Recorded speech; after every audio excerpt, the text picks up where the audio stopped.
Vamos ahora a, eh, a la parte más pesada eh, y dura de trauma, que es la clasificación del trauma.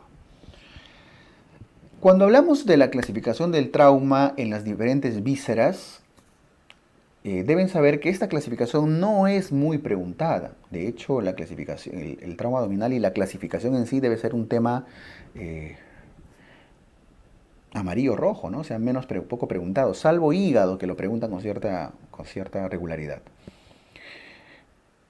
Más viene la atención primaria, la evaluación primaria del paciente politraumatizado, el ABCDE, el manejo del trauma abierto, el manejo del trauma cerrado, etc.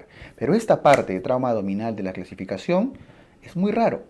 El tema es que en el último examen vino clasificación del trauma renal, por ejemplo, ¿no?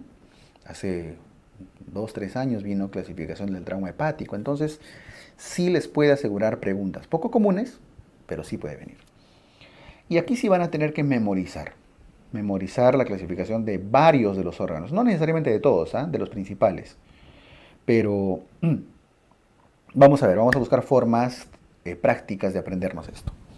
Veamos el vaso, el trauma esplénico. El trauma esplénico, el trauma de vaso,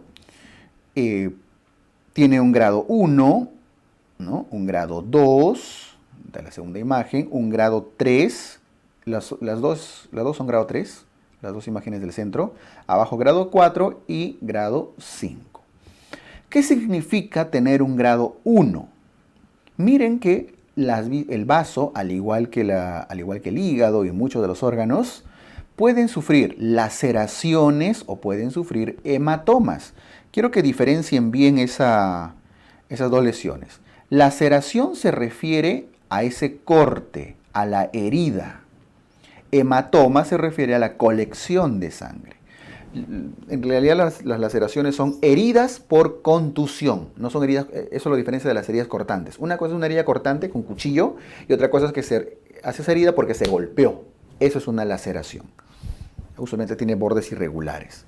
Entonces, la mayoría de vísceras van a ser o corte, herida por laceración o hematoma. Y un grado 1,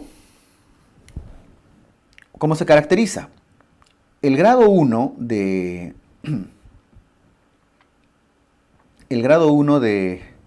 trauma esplénico es una laceración pequeña, de menos de 1 centímetro de profundidad. Es poco profundo.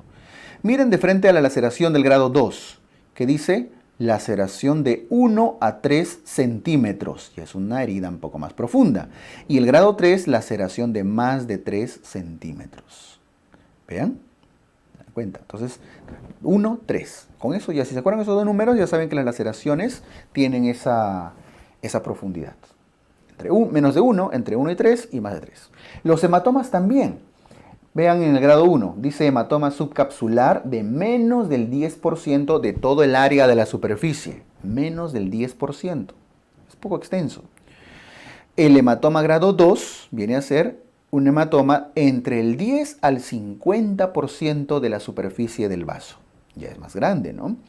Y el grado 3, más del 50%, o sea, grandote. ¿Cuáles son los puntos de corte acá en números? 10 y 50. En el caso de laceración, ¿cuánto era? 1 y 3. Listo.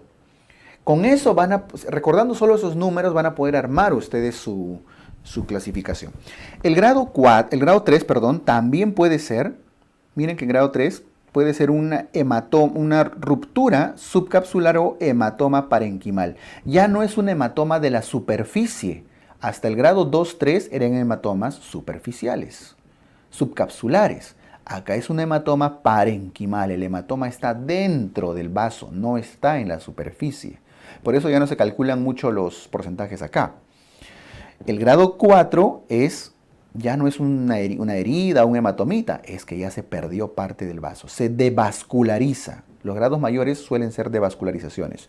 Grado 4 es daño vascular pero parcial, segmentario, o sea, no del tronco principal del vaso, y eso hace que se pierda ya un segmento que aproximadamente puede ser más del 25% del vaso.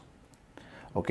Y el grado 5, que es el más severo, ya tiene prácticamente una sección total, un estallamiento del vaso, vaso roto, por eso dice, con daño iliar pero completo, ya no es segmentario. Esto es una cuestión, les pongo primero la imagen antes de ver cuadros, porque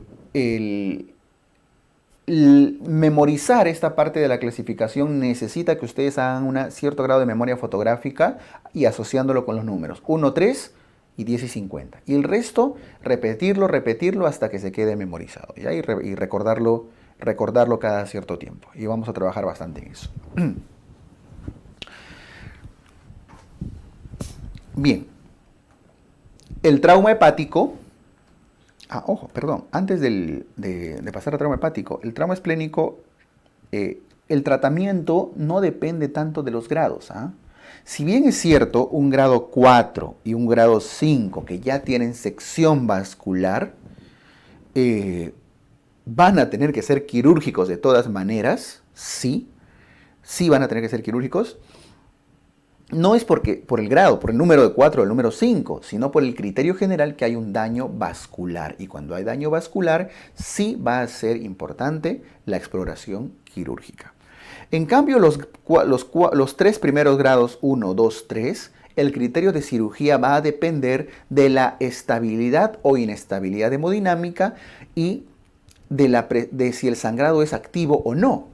¿Y cómo saben si hay un sangrado activo o no? Primero por las funciones vitales, el hematocrito, si hay signos de peritonismo que van en aumento, signos de perforación, etc.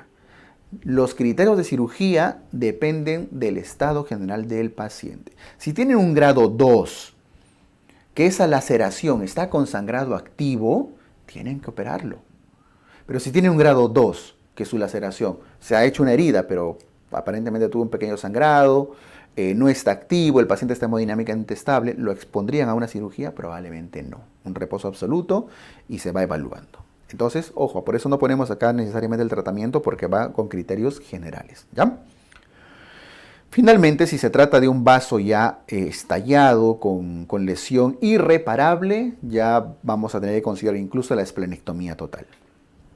¿Okay? A veces es esplenectomía parcial, como en este caso de grado 4, o esplenectomía total, como en el caso del grado 5.